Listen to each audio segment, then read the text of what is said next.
Good afternoon. My name is Corporal Jennifer Clark, and I want to thank you all for coming and calling in. Bon après-midi. Je m'appelle Caporal Jennifer Clark et je tiens à vous remercier d'être ici et de participer par téléconférence aujourd'hui. We had several media on our conference call line who will be listening and participating via speakerphone. Nous avons plusieurs médias sur notre ligne de téléconférence qui écouteront et participeront aussi.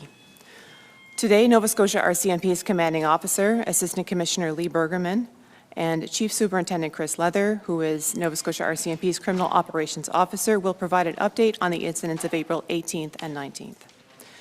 Aujourd'hui, la commissaire adjointe Lee Bergerman, commandant de la GRC en Nouvelle-Écosse, et le surintendant principal Chris Leather, officier responsable des enquêtes criminelles de la GRC en Nouvelle-Écosse, vont donner une mise à jour sur les incidents de 18 et 19 avril. They will provide their statements in English, then I will read both statements in French. Ils fourniront leur déclaration en anglais et je les fournirai en français.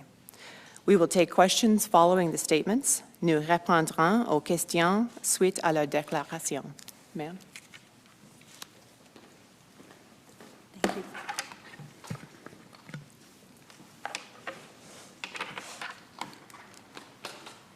Good afternoon.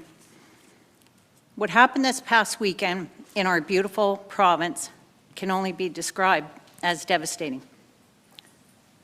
The sorrow in communities from coast to coast is palpable. I feel it, we feel it. We see candles lit in the windows and on the porches. The pain and heartache of all families and friends who have lost loved ones is incomprehensible and only made more difficult with COVID-19 pandemic among us. The opportunity to come together to provide comfort is not there. I and all of us in H Division RCMP extend our sympathies to all of those affected. We see the vigils across the province in honor of your loved ones and recognize your great loss, including the loss of RCMP Constable Heidi Stevenson, who was dedicated to protecting Nova Scotians and whose family is interwoven in the local community. The impact of the weekend's incidents will remain, and how it's changed us cannot be ignored. One of these impacts is understandable unease and for some fear. The incidents were unprecedented, not only in this province, but in this country. And there is no instruction book on how we should feel. What I can assure you is that all of us in every part of our division and in the communities across the province are dedicated to your safety and security, and we are here for you. I am very proud of the dedication of all employees in this division and their commitment to all Nova Scotians. This was never more on display than in our response this past weekend. From when our telecommunicators received the 911 calls and we arrived in Portapique to the extensive search for the suspect to when we stopped the gunman. Our officers were there to protect Nova Scotians. One of our jobs is to thoroughly investigate this tragic incident, and we are doing just that. We know that many of you have unanswered questions. We do too. We also know you expect us to do a good job, and we want to do a good job for you. We will need time to do that. You can be assured our investigative teams are working around the clock. Employees at every level are contributing to the investigation. We also have tremendous resource support from other provinces and our federal counterparts to help us in this investigation. We are grateful for their support. We feel your sorrow, but we also feel your support and your resilience, and thank you. Thank you for your condolences, your well wishes, and the many messages of support that we have received. Nova Scotia Strong is indeed accurate, and we are here for you. I will now turn this over to Chief Superintendent Chris Leather for an update on the investigation. Thank you.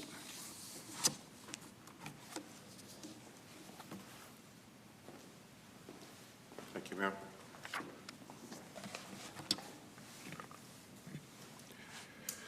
Good afternoon. I also want to express my condolences to all the families affected by this tragedy. This is a difficult time in our province, and we will all find our own way to get through this. I want to assure all Nova Scotians that we are dedicating all the resources necessary to conduct a thorough investigation. This investigation is complex. This will take time, as we want to be as thorough as possible. We have asked for and received support from the Canadian Armed Forces for equipment to help shelter those conducting crime scene investigations and resource support from other provinces and our federal counterparts. Nova Scotians have lots of questions about what happened, why it happened, what things were done, and what wasn't. You can be assured that we have those same questions and we'll be seeking answers through our investigation. There have also been several questions about why the emergency alert was not used. From that initial call, our response was dynamic and fluid, with members using their training to assess what was going on while encountering the unimaginable.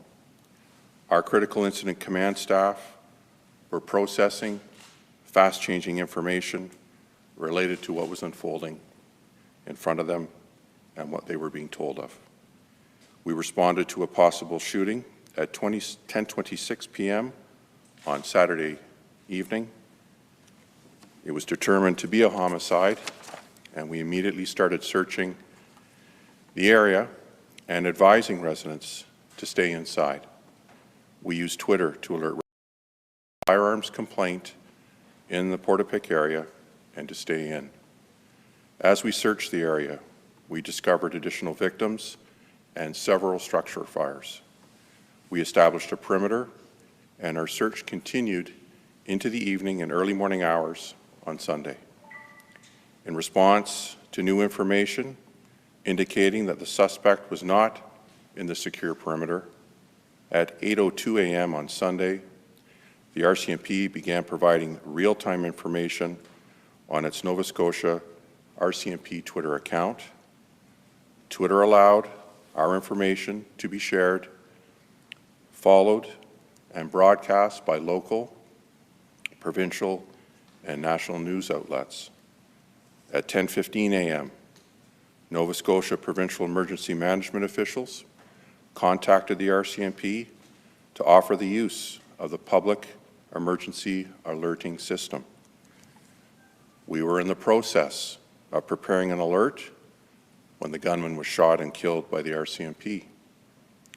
As part of the investigation, we are now able to say that the shooter acted alone. We are continuing to investigate whether anyone may have assisted him leading up to the incident. That is still part of the active investigation. We are also looking for information from anyone who may know anything about the incidents that happened on April 18th and April 19th. We have set up a tip line. The number is 902-720-5959. If you call, you may get voicemail, so please leave a detailed message along with your name and contact information, and an investigator will get back to you. Investigators are looking for any information that can assist with the investigation. If you know something, please call. Let our investigators decide the value of the information, because that piece of information you have may be an important part of the puzzle for investigators. Thank you.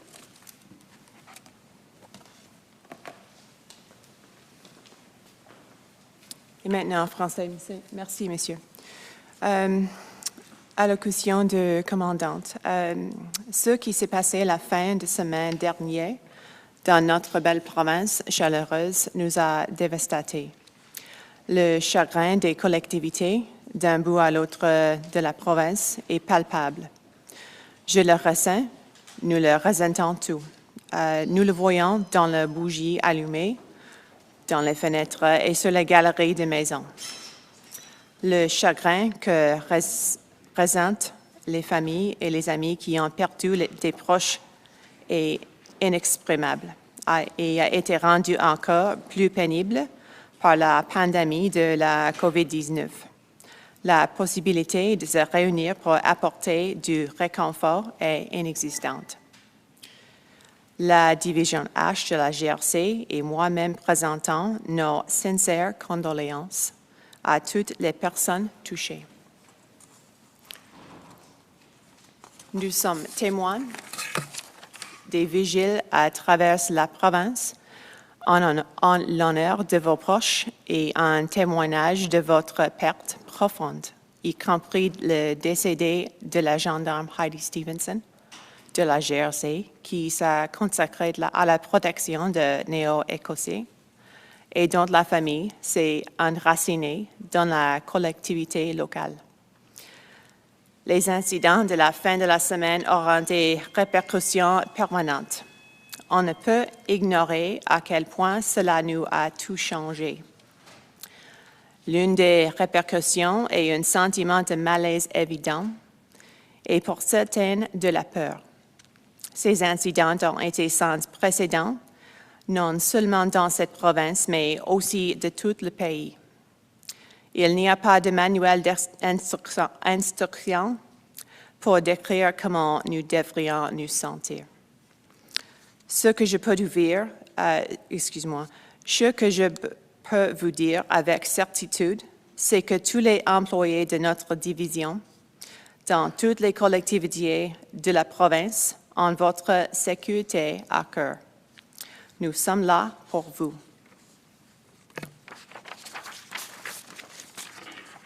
Je suis très fière du dévouement de tous les employés de notre division et de leur engagement envers l'ensemble des Néo-Écossais.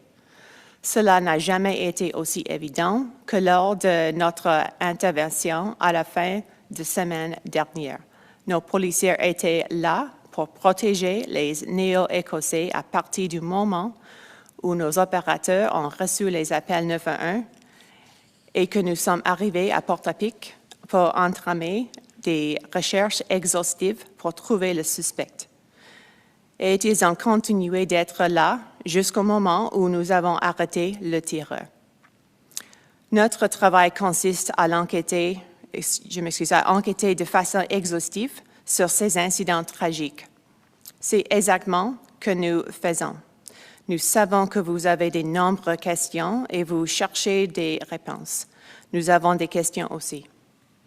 Nous savons également que vous attendez à ce que nous fassions un bon travail et nous voulons faire un bon travail pour vous. Cela nécessitera du temps. Je vous assure que nos équipes d'enquête travaillent jour et nuit et que des employés à tous les niveaux d'organisation contribuent à cette enquête. D'autres provinces et nos homologues fédéraux nous offrent énormément de soutien de nous, les remercions. Nous partageons votre chagrin, mais nous ressentons également votre soutien et votre résilience. Merci. Merci de vos condoléances, des bons vœux et de vos messages de soutien. En anglais, on dit Nova Scotia Strong. Et la Nouvelle-Écosse est en effet très forte. Il est rare que les mots nous réconfortent, mais sachez tout que nous sommes solidaires avec vous. Et du surintendant principal Leather. Je veux aussi donner mes condoléances aux familles affectuées par cette tragédie. C'est un temps difficile dans nos provinces et nous allons trouver notre chemin. Je veux assurer tous les Néo-Écossiens qu'on donne toutes les ressources nécessaires d'effectuer une enquête complète. Ça va prendre du temps, alors nous voulons être minutieux. Nous avons demandé et nous avons reçu support du Force canadienne pour l'équipement et d'aider les enquêteurs aux signes de crime. et des autres provinces et des autres partenaires fédéraux. Les néo-écossiens ont beaucoup de questions autour du sujet de qu'est-ce qui a passé, le pourquoi, les raisons pourquoi et quelles choses ont été faites et non faites. Assurez-vous que nous avons les mêmes questions et nous allons rechercher les réponses pendant notre enquête. Il y avait aussi beaucoup de questions au sujet de les raisons pourquoi nous n'avons pas utilisé le système provincial d'urgence.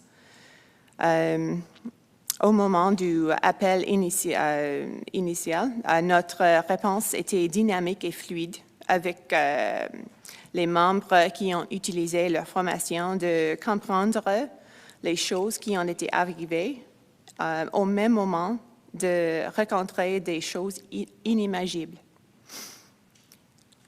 Nous avons répondu à une fusillade à 22h26 le samedi, le 18 avril.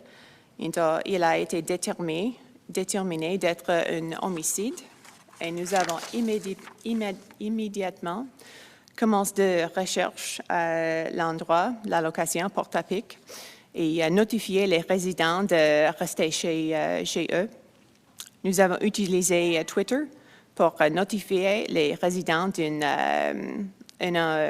appel de fusillade dans le Portapic et de rester dans la maison.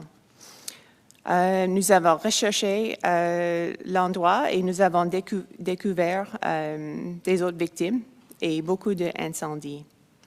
Nous avons établi un périmètre et notre enquête a continué pendant la nuit et le matin aussi, le matin de dimanche le 19 avril. En réponse d'informations nouvelles qui ont indiqué que le suspect n'est pas dans le périmètre, à 8h02 le samedi matin, la GRC ont donné l'information en temps réel, real-time information, sur le compte de Twitter de la GRC en Nouvelle-Écosse. Twitter nous donnant notre renseignement d'être partagé pendant les néo-écossiens, suite et donné par les nouvelles locales, provinciales et nationales. À 10h15, le 19 avril, le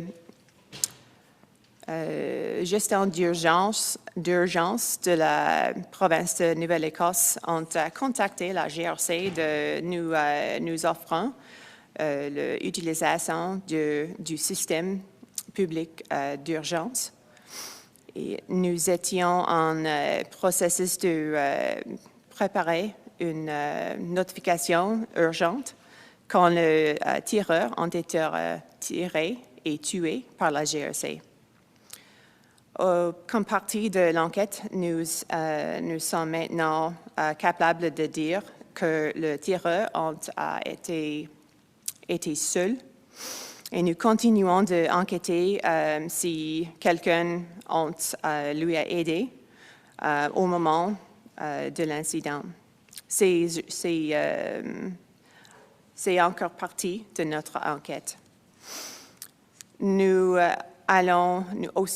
cherchons des renseignements de quelqu'un qui ont de informations autour de les incidents et qui ont été arrivés le 18-19 avril. Et nous avons effectué une astuce. Le numéro, c'est 902-720-5959. Si vous appelez, vous allez peut-être arriver au voicemail. S'il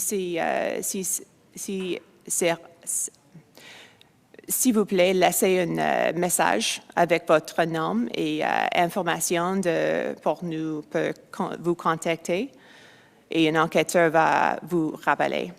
Les enquêteurs cherchent autour de l'information qui peut nous aider avec l'enquête. Si vous avez des renseignements, s'il te plaît, vous appelez.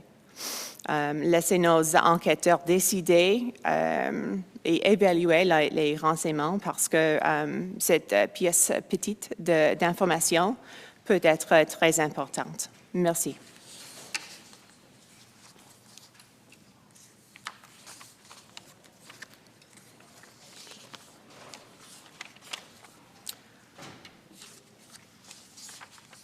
Okay. We'll take some questions now from the floor. I would ask that you please provide your name and agency for the benefit of all participants. We will allow one question and one follow-up. Absolument. J'aimerais, comme vous dites que vous avez informé la population premièrement sur Twitter d'un danger dans leur secteur, j'aimerais savoir, est-ce que c'est le protocole de la GRC d'informer la population sur les médias sociaux quand il y a un danger imminent qui guette la population? OK. Juste un moment, Olivier.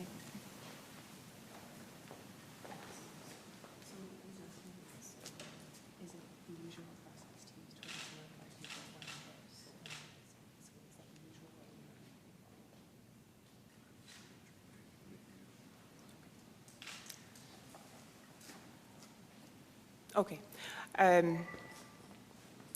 On utilisait d'habitude Twitter pour notifier le public des actions de la police pour maintenant. C'est la manière d'habitude. Merci beaucoup. J'avais oublié de me nommer Olivier Lefebvre de Radio-Canada. Ma question follow-up, ce serait, vous avez mentionné que vous avez de l'aide d'autres provinces et de l'aide du fédéral pour vous aider dans cette enquête que vous avez qualifiée de complexe et qui sera longue. Donc, je me demandais comment est-ce que ces autres provinces et le niveau fédéral vous aident à ce moment-ci? OK.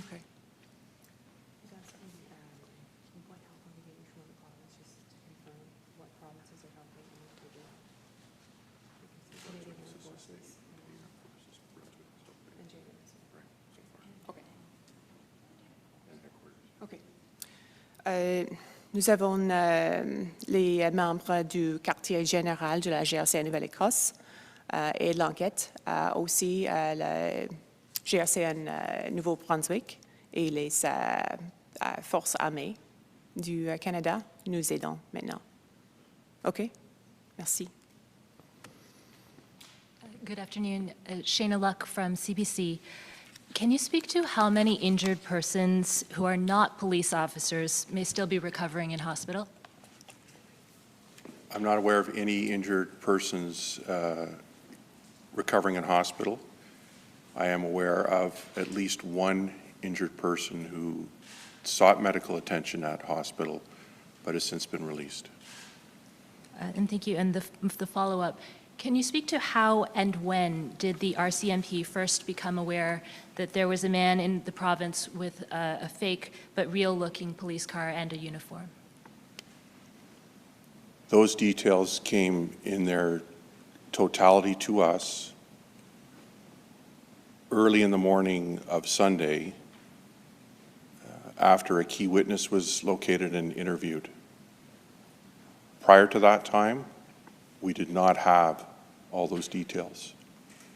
The bulk of the details about our suspect came to us at that time. Can you be specific about the time?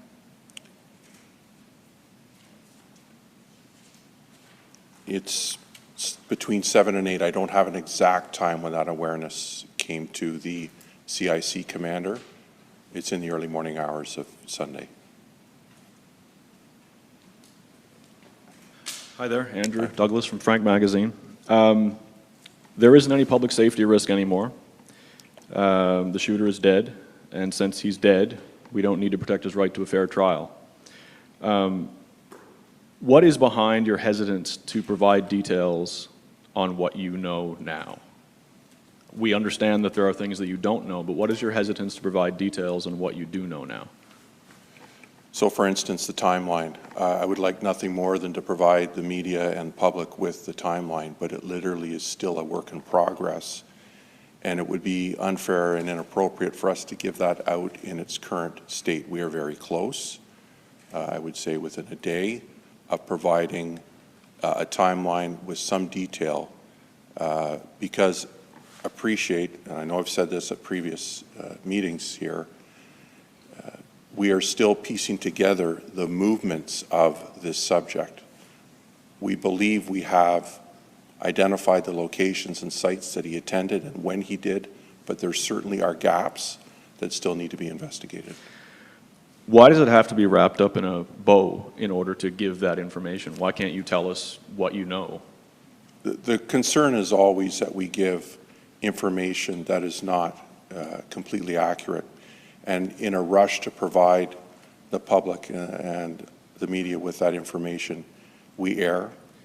And sometimes those mistakes can be impactful both to the investigation, to the victims and their families. So we're being very careful in terms of providing that information at the appropriate time.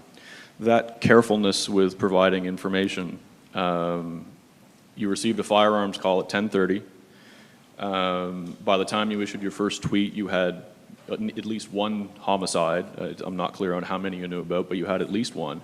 You described that as a firearms complaint, but then, which sort of vastly undersold it, but then you sort of oversold it with stay in your homes, a very confusing message. Are you satisfied with the messaging that went out by the RCMP on Twitter? Yeah, very satisfied with the messaging, both with our CIC, so the commander at the time, in terms of his messaging to the officers that were in the area looking for this suspect, because remember, until the following day, we had some idea where the suspect was located, some theories, but we had no idea. And so the communications that were being provided were the best and clearest information that could be provided. And again, a distinct lack of information other than what we provided to the public by going to many of the residents in the Portapique area, for instance, and doing door knocks and checking these residents for the occupants and their safety. Thank you, Andrew. Good afternoon, Chief Superintendent. Mike Good afternoon. Tutton, reporter with the Canadian Press National News Service.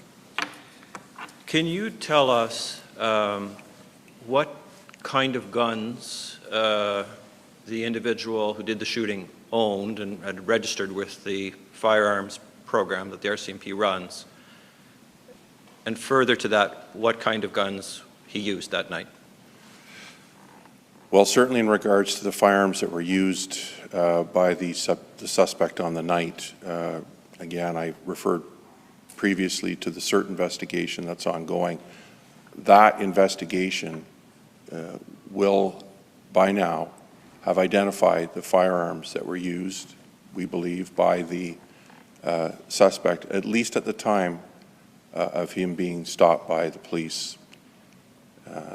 So we don't have access to that information. That access is in CERT's holdings. As it relates to the nature of his licensing, whether he had an FAC or not, where he obtained the firearms from, that is very much still part of the ongoing investigation. In fact, it's a key part of the ongoing investigation. You do not know what he was licensed to own at this point? We have a fairly good idea, at least in Canada, that he did not have an FAC, Firearms Acquisition Certificate. Thank you, And Mike. were handguns Thank you, Mike. used in his attacks? I'm not at liberty to discuss that. That aspect is still part of the investigation. Very, very briefly, if possible, can you confirm how many people died of gunshots? I can't for the simple reason that we are not in a position yet to know whether all of the victims died from gunshot wounds or from some of the structure fires, for instance, because we, as I've said previously, have found remains inside of residences, and so that's very much part of the ongoing investigation. I have more questions. Between 11:30 and 8:30, so... Excuse me, we're going to take some questions from the teleconference. Nous allons d'abord répondre aux questions des participants. Veuillez indiquer votre nom et votre agence encore, et une question et un suite. Operator, go ahead, please. Thank you, merci. Please press star 1 at this time if you have a question. Et appuyez sur étoile 1 maintenant pour poser une question. There will be a brief pause for participants register for questions. Il y aura un court délai supplémentaire de vous enregistrer dans la file d'attente pour la période de questions. Thank you for your patience. Merci de patienter. The first question, la première question, is from Serge Ruskiv from Sputnik News. Please go ahead. Your line is open. À vous la parole. Votre ligne est ouverte. Good afternoon, and thank you for taking my question. I want to, first of all, offer my condolences to have been impacted by the tragedy. My understanding, the assailant located along the 102, and is one of the thoroughfares into the house. While motive, I understand it's your investigation. Have any information that indicates that this assailant and the destination was in fact the Halifax Dark? I can't hear the question. No problem. Sir, I believe you're asking what the destination, the intended destination was along Highway 102. Is that your question? My question is, was the intended destination Halifax, the Halifax Dartmouth area? I'm sorry, I can't make you out. We're just going to have to move on.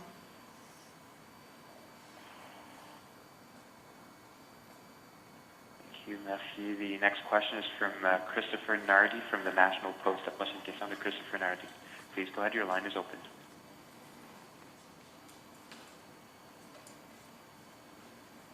The next question is from Christopher Nardi from National Post. Please go ahead, your line is open. À vous la parole.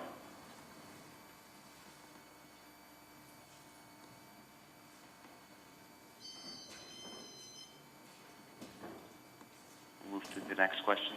The next question is from Michael McDonald from the Canadian Press. Please go ahead, your line is open. À vous la parole. Votre ligne est ouverte. Hello, Chief Inspector. I understand from your comments today that it wasn't until 8:02 a.m. on Sunday that police realized the suspect had left the perimeter. Could you tell me how large that perimeter was? I wouldn't have the dimensions of the perimeter. I know there was an internal or two perimeters that were established, but I don't have that information here with me. And as a follow-up, you mentioned that the Emergency Measures Organization had reached out to the RCMP at 10:15 a.m. to ask about an emergency alert, but one was still being prepared when the suspect was shot and killed in Enfield just before noon. Can you tell me why it took so long for the RCMP to act on that request? Yes, the original call to the RCMP was to one of our members here at headquarters, and you can appreciate then there were a series of phone calls that had to be made to find the officer in charge on the evening and to speak to the CIC, that's the incident commander, to have the conversation about the issuing of a message. So a lot of the delay was based on communications between the EMO and the various officers, and then a discussion about what the message would be, how it would be constructed and what it would say. So in that hour and a bit, in that amount of time of consultation, is when the subject was killed, as we know, at 11:26.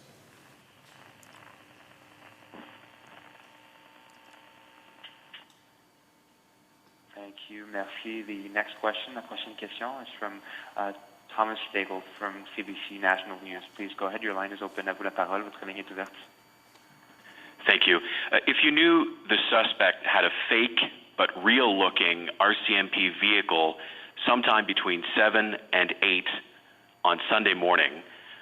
Why wait more than 2 hours to warn the public about that detail? The information about the vehicle, the clothing, took some time to learn from the one witness. And once that information was compiled, it was immediately tweeted by our communications section. And just to clarify, presumably the picture came from the witness of the vehicle. I can't speak to that, but we did interview a witness, and sometime after that, the material went out. That would be the picture of the vehicle and the suspect's photo. And that was on Twitter. Right. We spoke to a witness today, the brother of a victim, who told us he hid in the woods in Portapique on Saturday night, did not see or hear police coming for 4 hours. Can you explain to him and to others what activity the police were doing during those 4 hours for him not to hear or see them? Well, as I stated earlier, I described that there were 2 perimeters that were established.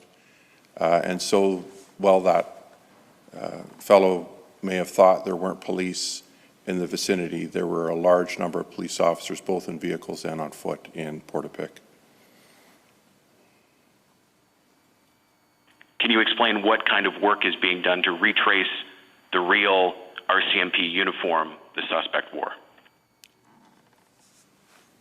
It's a matter that's under investigation, but it's a key component of the investigation, and we're working very hard to do exactly that, track the source of the uniform.